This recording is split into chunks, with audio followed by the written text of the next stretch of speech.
I never expected the moment that would change everything to arrive so quietly, like a whisper cutting through the air of my ordinary day. But there I was, frozen in my room, staring at the reflection that wasn't supposed to exist. My own face framed by long hair that wasn't mine, lips painted too red, lashes heavy with borrowed mascara, a silk blouse clinging to my chest in a way that looked both wrong and disturbingly right. My heart slammed against my ribs as if trying to break out, because I hadn't just been caught, I had been cornered. She stood behind me, my punishment already alive in her eyes, my secret dangling between us like a blade. "Do you think I didn't know?" she said, her voice soft but carrying a weight that made me tremble. It was my wife, the one person I thought I could fool, the one person I thought would never suspect the quiet truth that had been growing inside me. Every instinct told me to rip off the clothes, scrub away the lipstick, and beg her to forget, but I couldn't move. Something about her tone, calm and terrifying, kept me rooted to the spot. My throat felt tight, words jammed against my teeth, and all I could manage was a stammer that sounded like someone else's voice entirely. It's not. I didn't mean. She raised her hand, silencing me without even touching me. That single motion shut down all my excuses before they could escape. My eyes burned, my reflection blurred, but I couldn't look away from the person in the mirror. Me, yet not me, a stranger and a confession. "You've been hiding," she said, stepping closer, her reflection now beside mine, her hand resting on my shoulder like a verdict. "But hiding only makes the truth more obvious. And if you insist on playing this game, then maybe you need to learn what it really feels like to live it." Her words pierced deeper than any scream could have. There was no anger in her voice, only certainty, and that made it worse. I thought she would laugh, mock me, or at least let it slide as an embarrassing accident. But instead, she leaned in with a seriousness that left me shaking. "You want to dress like this?" she whispered near my ear, her breath cold on my skin. "Then you'll live with it. Not for an hour. Not for a night. You'll see what it means to step fully into this role you've chosen." I tried to swallow, but my mouth was too dry. My hands gripped the vanity, knuckles white, afraid that if I let go I'd collapse to the floor. The idea of her seeing me like this one more second was unbearable, yet some twisted corner of me, hidden, repressed, starved, leaned into her words, wanted to hear more, wanted to feel what I didn't dare name. She caught that flicker in my eyes. I knew she did because her smile shifted, no longer amused or shocked but something sharper, something that told me she now understood me better than I wanted her to. And that was when she said it. The sentence that would turn into weeks, into memories I still can't think about without feeling both the sting and the strange ache of recognition.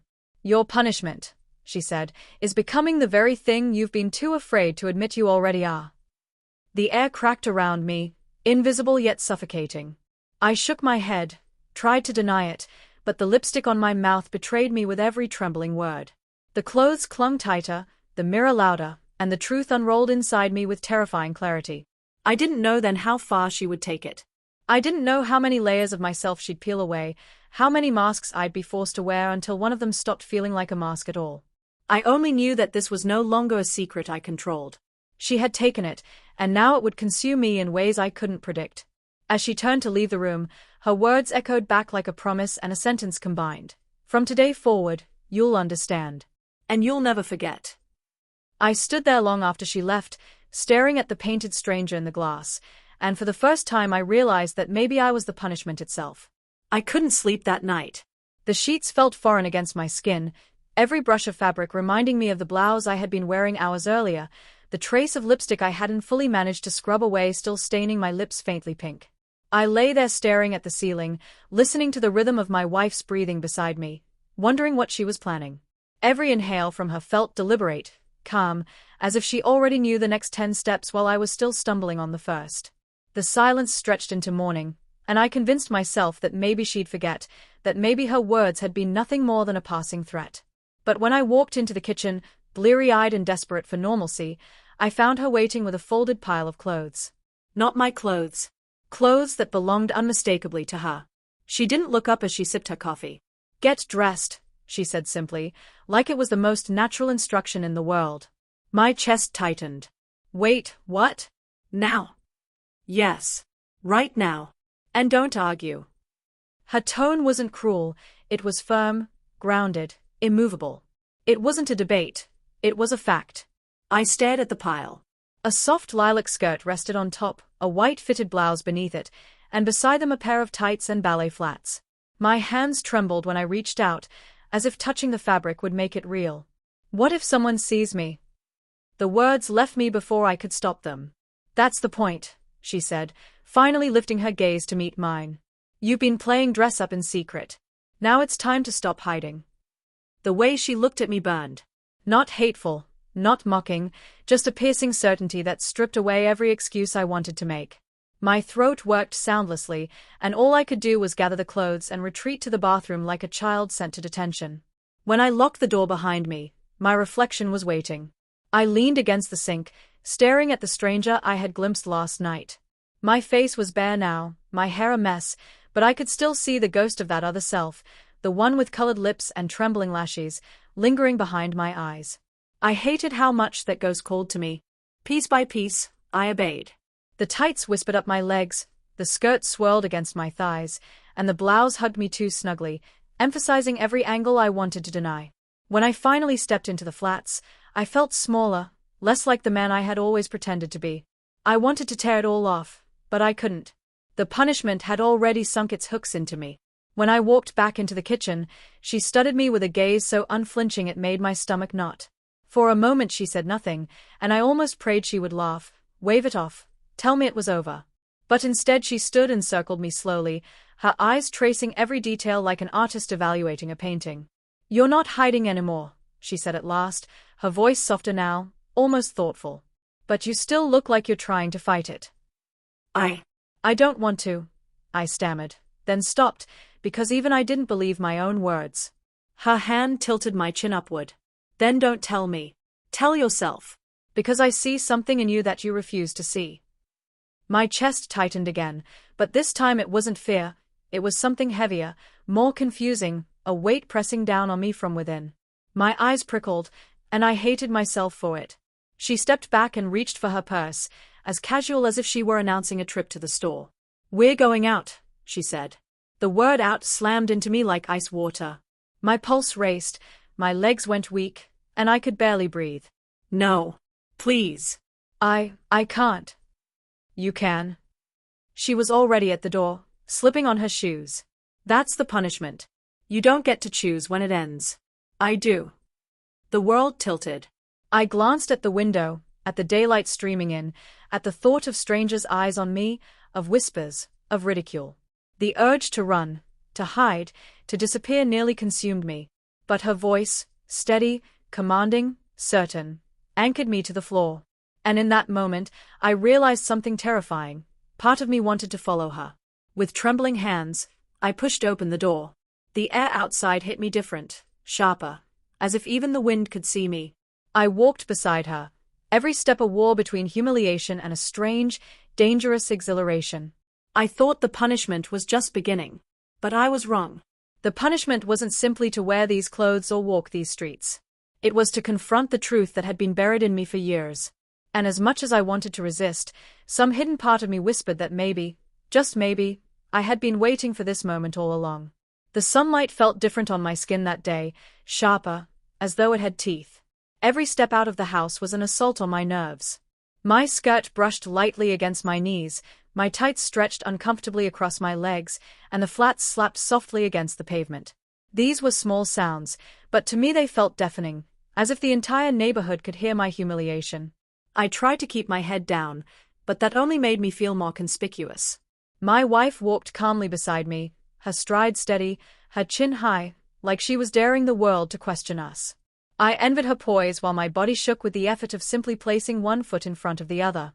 Relax, she said, as if that were remotely possible. People aren't looking at you as much as you think. But I didn't believe her. I could feel invisible eyes crawling across me, burning holes in the fragile mask I was wearing. Every passing car felt like a spotlight, every pedestrian a judge. My palms were damp, my heart thrashed inside my chest, and yet some dark, traitorous corner of me hummed with a thrill I couldn't admit. We turned onto the main street, and my nightmare deepened. Cafes were open, shoppers drifted between stores, and the ordinary rhythm of life beat on, completely unaware that I was unraveling at its center. My wife didn't slow down, didn't shield me. She let me sink into the ocean of normalcy wearing clothes that screamed I didn't belong. Where are we going? I whispered, my voice almost breaking. She didn't answer. Instead, she guided me into a small boutique, the kind with glass windows gleaming and mannequins dressed in bright, feminine colors. My stomach lurched. The bell above the door chimed softly, announcing our arrival, and I froze just inside the entrance. A young shop assistant looked up, smiled politely, and said, "Welcome." She said it to both of us, without hesitation, without a second glance. I almost collapsed with relief, until my wife's hand pressed gently against my back, nudging me forward. "We're shopping for her today," she said with deliberate clarity. Her words detonated inside me. Huh. My face flushed so hot it burned, and for a moment I thought I might faint. The assistant's smile widened. "Of course," she said, as though this were the most ordinary thing in the world. "What kind of look are you going for?" I opened my mouth to protest, to explain, to unravel the lie, but my wife cut me off with a simple look. A look that told me silence was my only choice. The assistant led us deeper into the store, pulling dresses, skirts, and blouses from the racks with practiced ease. She draped them over her arm and said words like flattering and elegant, words I had never imagined being applied to me. My pulse thudded louder with every hanger that clicked against the rack. When we reached the fitting rooms, my wife turned to me and whispered, "Try them all. Every single one." I shook my head violently. "No. Please. I can't." "You can," she said again, her voice firm, unyielding. "That's the punishment. You wear them. You see yourself the way others will." My legs felt like water, but she placed the pile of clothes into my arms and pushed me gently toward the fitting room. The assistant didn't blink. She simply unlocked a door and gestured me inside, as though I belonged there. The mirror inside was cruel, tall and merciless. I stripped out of the skirt and blouse I had worn from home, my fingers clumsy with panic, and slipped into the first dress. A simple pale pink sundress, soft and light, the fabric whispering as it slid over me. When I turned toward the mirror, my heart stopped. My throat tightened. "See what?" "Yourself." Her words hung in the air like a fragile thread, and for the first time since this began, I didn't know if I wanted to break it. The days that followed blurred together, yet each one etched itself deeper into me. Morning came with the rustle of skirts, the whisper of tights, the subtle slide of fabric across my skin. Evening ended with the ritual of makeup practice, the patient but unyielding guidance of my wife, and the mirror that grew more merciless every day. At first, I told myself this was temporary. A punishment, yes, but punishments end. I counted hours, then days, then silently tried to calculate how long it would take before she grew tired of the game. But something gnawed at me. Every time I pulled on a blouse, every time my lashes darkened with mascara, a part of me betrayed the rest. A part of me lingered in the mirror longer than it should. One Saturday morning, she didn't hand me my usual at-home outfit. Instead, she laid out jeans, feminine cut, soft and snug, and a simple floral top. My stomach twisted. Jeans were safer, less conspicuous, but the cut, the style, the way they hugged me, it was unmistakable. When I looked up, she was already holding her purse. "We're going out again," she said. My throat went dry. "Out where?" "You'll see." The drive was short, but my nerves stretched it into eternity.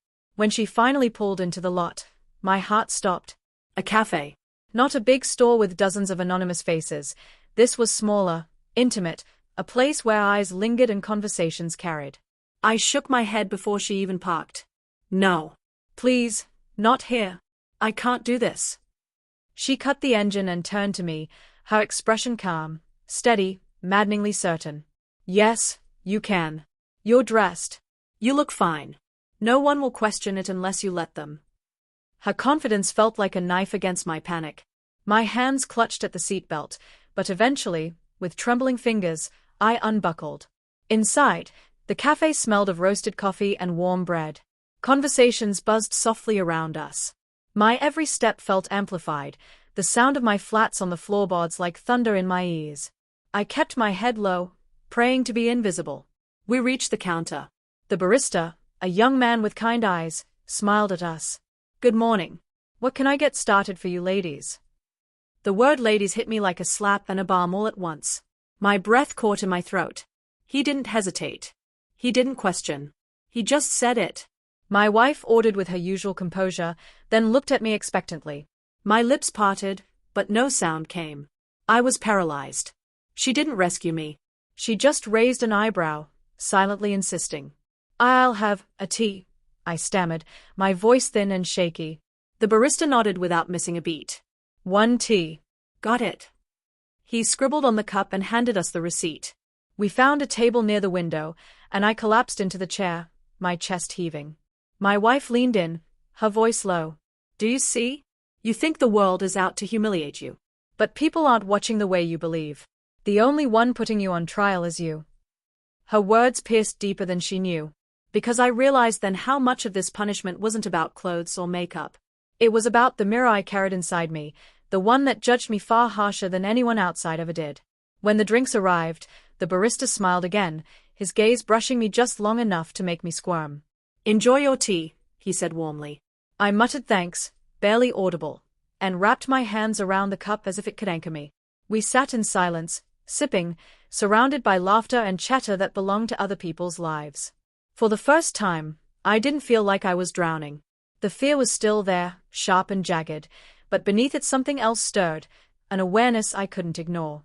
When we left the cafe, the sunlight felt different again. Not sharper, not hostile, just real. I caught my reflection in the car window and for a fleeting second, I didn't recoil. That frightened me more than anything else. I thought the cafe would be the peak of humiliation, the edge of the cliff I'd been dragged to. But my wife had other plans, and each one pushed me further from safety, further from the man I thought I still was. A week later, she told me we were going to visit her sister. The words landed like a blow. Her sister, sharp-eyed, quick-tongued, impossible to fool. I imagined her laughter, the smirk, the teasing that would spread like wildfire through the family. "No," I said immediately. "Absolutely not." "Yes," she replied simply, setting down her coffee cup as if the matter were already settled. I shook my head, heat rising to my face. "She'll tell everyone." "She'll never let me live it down." "Please, not her." Her gaze locked on mine, unwavering. "This isn't about her. This is about you." "You don't get to pick and choose who sees you anymore." The drive felt suffocating. My clothes that day were casual, a soft sweater, fitted jeans, ballet flats, but they carried the same weight as a ball and chain. My makeup, though simple, seemed painted in neon under the daylight. My wife hummed along to the radio while I sat rigid, every muscle tight with dread. When we pulled into her sister's driveway, my breath came shallow, my palms slick. I wanted to bolt, to fling open the door and run until the world blurred. But my wife's hand touched my arm, grounding me. "You'll survive this," she said quietly. "You'll see." The door swung open before I could even knock. Her sister stood there, arms folded, eyebrow arched. Well, you finally brought her," she said, her tone laced with something I couldn't read. "Huh." The word stabbed again. I stammered a greeting, but she waved me inside without hesitation. The house smelled of coffee and cinnamon, cozy and familiar, which somehow made it worse. I perched on the edge of the couch, my hands clasped tight in my lap, while the two of them chatted as if nothing was strange at all. But her sister's eyes kept flicking to me, studying me with a kind of clinical curiosity. Finally, she leaned back, smirk tugging at her lips. "You know, I always wondered if there was something different about you. Guess I was right." My cheeks flamed. "It's not, I didn't." My wife cut me off smoothly. "This is who they are now. They are learning to accept it." Her sister tilted her head, considering. "Well, you do make a convincing little sister. Needs work, but not bad." The words stung, but underneath the sting was something more dangerous, a flicker of validation I hated myself for craving. The afternoon passed in a blur of small talk and sidelong glances. At one point, her sister insisted I help in the kitchen, thrusting a floral apron into my hands. I fumbled, cheeks burning, but tied it around my waist anyway. She watched me with a sly smile but said nothing cruel. Not once. When we finally left, I collapsed into the passenger seat, my nerves shredded. "See," my wife said as she pulled out of the driveway. "The world didn't end. You were seen. And you're still here." Her words should have comforted me. Instead, they unsettled me. Because she was right. The world hadn't ended. And that frightened me more than ridicule ever could. That night, alone in the bathroom, I stared at my reflection again. The sweater clung softly, the makeup was smudged from the long day, but the person looking back at me didn't seem as fragile as before. And that realization was its own punishment. Because it meant I was starting to recognize them. Starting to recognize me. I woke the next morning with a heaviness that wouldn't lift. My body still hummed with the memory of my wife's sister calling me her little sister, the way the apron had felt around my waist, the way nobody had laughed. I wanted to feel relieved that the day was over. But instead, a dangerous thought lodged itself in my chest. Maybe I hadn't hated it as much as I should have. The mirror didn't help. I stood there brushing my teeth, eyes fixed on the reflection I'd been forced to live with. My hair was still short, my jawline still sharp, but the camisole I wore clung to me, softening everything. The faint tint of lip balm my wife had insisted I sleep in still lingered. And there it was again, that stranger who wasn't quite a stranger anymore. At breakfast, she studied me over her coffee. "You're quieter today," she said. I shrugged. I don't know who I am anymore." Her gaze softened, but her words stayed firm. "That's the point. You've been pretending for years. Now you don't get to pretend." "I'm not," I started, but the protest fell flat. Even I didn't believe it. She set her cup down with care. "Then tell me honestly, when my sister called you her little sister, did you hate it?" I froze. My stomach lurched. My throat tightened. Her eyes didn't waver. She knew. She always knew. I dropped my gaze, my voice barely a whisper. "No." The silence that followed was unbearable. Finally, she reached across the table, her hand brushing mine. "That's the truth you've been hiding. And it scares you more than anything." Tears pricked at my eyes, and I pulled my hand back, ashamed. "I can't. People will never accept." "People already have," she interrupted. "Did anyone at the boutique laugh? Did the barista? Did my sister?" The memories hit me like a wave. Smiles, small compliments, that casual ladies at the cafe. No, nobody had laughed. The only one who laughed, mocked, scorned, was the voice in my own head. She leaned back, her tone quieter now. "The real punishment isn't me forcing you into this. It's you finally facing what you've been running from." Her words hollowed me out. Because I knew she was right. The days turned into a rhythm I couldn't escape. Clothes laid out each morning, makeup practice each night. Trips outside, short at first, then longer, always testing, always stretching me further. Each time I swore I'd break, but each time I didn't. And each time I didn't, I hated myself for the flicker of pride I felt. One evening, she placed a necklace around my neck, a delicate silver chain with a small pendant. "Wear it tomorrow," she said, her fingers brushing the clasp closed. I stared at my reflection with it resting against my collarbone. It was such a small thing, and yet it undid me. It didn't just decorate me. It claimed me. That night, lying in bed, I couldn't sleep. My wife breathed steadily beside me while I stared into the dark, the chain cool against my skin. The punishment had started as humiliation, a way to expose me, to strip me down. But now it was doing something worse. It was reshaping me. And the most terrifying part wasn't that she was succeeding. It was that some part of me wanted her to. Nights became the hardest. During the day, there was structure, clothes laid out, instructions given, errands to run under her watchful eye. But at night, when the house grew quiet, I was left alone with the stranger in the mirror. That was when the questions whispered the loudest. "Who are you? Why does part of you want this? Why can't you hate it as much as you think you should?" Some evenings I sat at the vanity, fingers trembling as I traced the curve of lipstick over my lips, reapplying it even after I had already washed it off. Other nights I tore the clothes from my body, collapsing onto the bed in my undershirt, fists clenched, swearing I would never let this continue. But each morning, when she handed me the next outfit, I obeyed. It wasn't just obedience. It was something I couldn't name, something that felt like both a chain and a lifeline. One evening, my wife caught me lingering too long in front of the mirror. She leaned against the doorway, arms crossed, eyes steady. "You're not fighting as hard as you used to," she said quietly. My chest tightened. I don't know what you mean." Her gaze softened just slightly. "Yes, you do." I looked down, ashamed, because she was right. The fight inside me had shifted. It wasn't gone, but it was tangled now, messy and confusing. Fear and shame knotted together with a strange flicker of longing I couldn't untangle. The next day, she pushed me further. We were meeting friends, hers, not mine, for lunch. My panic was instant. No. Please, no. I can't let them see me like this.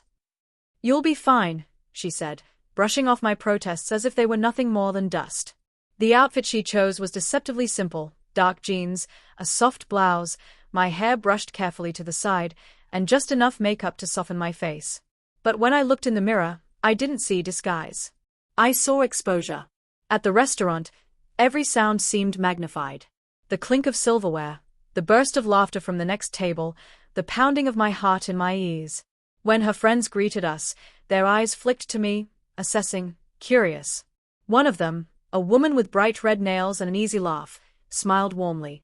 "It suits you," she said, as if we had known each other all our lives. I nearly choked on my water. "What does?" "The look," she said, gesturing to me. "You see more yourself." The word landed like a stone in my chest. More myself. I spent the meal in silence, nodding, smiling faintly when expected. But inside, I was unraveling. Because as much as I wanted to dismiss her comment, as much as I wanted to bury it in denial, a part of me clung to it desperately. On the drive home, my wife glanced at me, a faint smile tugging at her lips. "You see? They didn't laugh. They didn't mock. They saw you. And maybe, just maybe, they saw something you haven't admitted yet." I stared out the window, my reflection ghosted in the glass, and for the first time I whispered a truth I couldn't believe had left my mouth. "I don't know who I am anymore." Her hand found mine on the seat between us, not tight, not forceful, just there. "Then maybe," she said softly, "this punishment is really a gift. One that will show you." The words terrified me, because part of me wanted her to be wrong. But another part, hidden deep, prayed she was right. The moment of breaking came sooner than I expected. It was a Saturday afternoon, and she announced casually, as though it were nothing, "We're going shopping." I froze mid-step. Shopping? Like this? Out there? Her expression was calm, almost gentle. "Yes. You've hidden enough. It's time you learn that the world won't collapse if you walk through it as you are." My hands shook as I dressed. She picked out a soft skirt that brushed against my knees, a blouse with buttons that glimmered faintly under the light, and a pair of flats that made me feel far too exposed. My reflection looked fragile, like porcelain, breakable with a single touch. The car ride was silent except for my shallow breathing. When we pulled into the parking lot of a busy mall, my stomach knotted so tightly I thought I might be sick. "I can't do this," I whispered. Her voice was steady but kind. "You can. And you will. I'll be right beside you." The doors slid open, and with each step inside, I felt eyes burning into me, even if most of them weren't. The hum of chatter, the squeak of shoes on tile, the neon glow of shop signs, all of it pressed down on me like a weight. My palms were damp, my knees weak, but I kept walking. Because she was there. Because I had no choice. We entered a clothing store, racks of dresses stretching out like a maze. She guided me to a section I would have never dared approach alone. She pulled a dress from the rack, holding it up against me with a critical eye. "This one," she said. "Try it." Inside the changing room, I stared at the dress trembling in my hands. It was soft pink, flowing, delicate. A part of me wanted to fling it aside, to refuse. But another part, quieter, desperate, ached to slip into it, to see what I might look like if I stopped fighting. When I pulled it on, something shifted. The fabric clung, but not uncomfortably. It draped, shaping me in ways I had never seen before. I turned toward the mirror, and for a moment, I didn't see punishment. I saw possibility. Tears pricked my eyes before I even realized they were falling. She knocked softly. "How does it feel?" I couldn't answer. My throat was too tight. When I stepped out, she looked at me with an expression I couldn't decipher. Part pride, part softness, part challenge. "You see," she said quietly. "This isn't about humiliation anymore. It's about truth." Her words cut through me, frightening and comforting all at once. I wanted to scream, to deny it, but I also wanted to collapse into her arms and admit how much the reflection in the mirror had undone me. That night, lying in bed, the memory of the pink dress haunted me. Not because it embarrassed me, but because for the first time, I didn't want to take it off. And that terrified me more than anything else had so far. The pink dress stayed folded neatly in my drawer, but it lived in my mind like a shadow I couldn't shake. Every time I opened the drawer, my hand lingered over it, trembling, almost daring to pull it out again. I told myself I wouldn't, that it had been a one-time mistake, a dangerous moment of weakness. But one night, when the house was still and she was asleep, I gave in. I slipped into it quietly, the fabric whispering as it slid over my skin. Standing in front of the mirror, the reflection staring back didn't look broken. It looked right. And that frightened me more than all the punishment in the world. The next morning, she caught me. I hadn't hidden it well enough. She stood in the doorway, arms folded, but her expression wasn't scolding, it was knowing. "You chose it," she said softly. Not a question, but a fact. Shame burned through me. It was a mistake. She shook her head slowly. "No. It was you, stripped of excuses." I turned away, tears blurring my vision. "Why are you doing this to me?" I choked. She stepped closer, her voice low but steady. "Because I see the truth you're too afraid to name. Because this punishment stopped being punishment weeks ago. And because if I don't force you to face it, you'll keep burying yourself alive." Her words hit harder than any anger ever could. I wanted to argue, to shout, to deny. But the truth pressed against my chest like a weight I couldn't escape. In the days that followed, my reflection became unbearable. I stared too long, searching for answers in the curve of my lips, the tilt of my head, the way clothes draped differently than they once had. Every glance in the mirror was a war, half of me clinging to the man I thought I was, the other half aching toward the unfamiliar figure emerging in glass. The outside world noticed too. Strangers smiled differently, longer, as if recognizing something I hadn't admitted. A cashier called me miss once, and though my face burned, my heart stumbled in a way I couldn't explain. Each evening, my wife grew quieter, watching me with eyes that seemed to see straight through the lies I still told myself. And each evening, I felt the walls inside me cracking a little more. The punishment I had dreaded was no longer shackles. It was a mirror, one I could no longer escape. And the most terrifying part was this: for the first time, I wasn't sure I wanted to. The breaking point wasn't a dramatic explosion. It wasn't screaming or begging. It was quiet, almost tender. I was sitting at the vanity, my hands trembling as I applied mascara with more care than I wanted to admit I'd practiced. The face staring back at me no longer looked like a stranger, it looked like someone I almost recognized, like a self waiting to be acknowledged.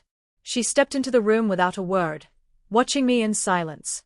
The weight of her gaze was enough to make my heart race, but I didn't stop.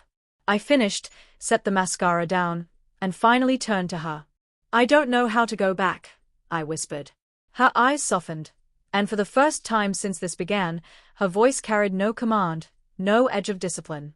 "Maybe you're not supposed to." I swallowed hard, tears threatening to spill. "But what does that make me? Who am I now?" She came closer, resting her hands on my shoulders. "It makes you someone who was forced to see the truth they kept buried. It makes you, you. And maybe this started as punishment, but it doesn't have to end that way." The room blurred as tears finally fell. All the resistance, the fear, the shame. It crumbled beneath the weight of something I hadn't dared name. Relief. Relief that I didn't have to keep pretending. Relief that the mirror no longer mocked me but reflected a path I could choose. In that moment, I realized the punishment hadn't been the clothes, the makeup, or even the public outings. The punishment had been living so long in denial, carrying a truth I was too afraid to face. And the real gift, though I could barely whisper it even to myself, was that she hadn't let me escape it. That night, as I lay in bed, my face washed clean but my heart forever changed, I understood that I wouldn't forget this for the rest of my life. Not because it was cruel, not because it was forced, but because it revealed a self I might never have found on my own. The punishment was never about breaking me. It was about uncovering me. And as terrifying as that was, it was also the first time in my life that I felt free.